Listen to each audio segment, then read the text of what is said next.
Okay, let's talk about one of the world's greatest engineers. No, not a human. I'm talking about the beaver.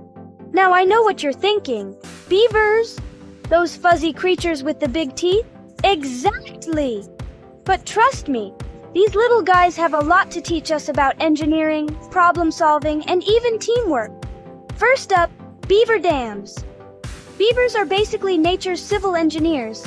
They find the perfect spot, and then they gather branches, stones, and mud to build massive dams that can hold back entire streams. Why? Because slowing down the water creates a safe and cozy home for them, called a lodge. That's pretty clever, right?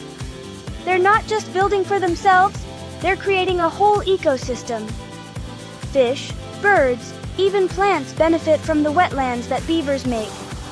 Now, here's where it gets interesting for us.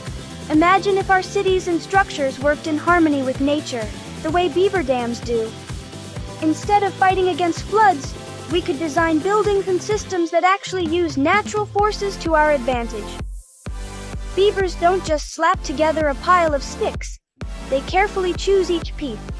If the current is strong, they use heavier logs. If it's muddy, they reinforce with stones.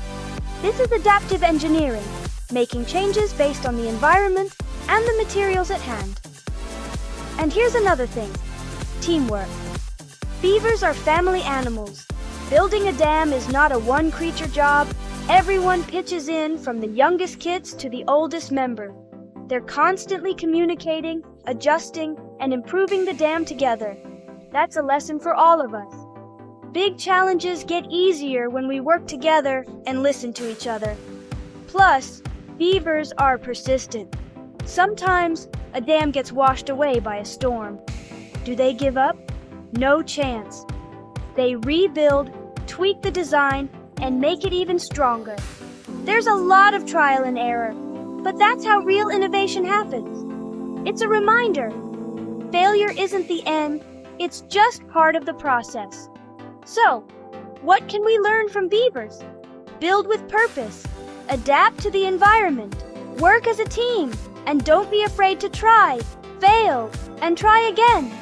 Next time you walk by a river or watch a documentary and see a beaver at work, remember, that little engineer is shaping the world, one stick at a time.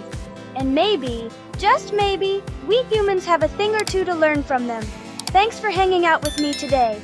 If you're feeling inspired, go out and build something, or at least look at nature a little differently. See you next time.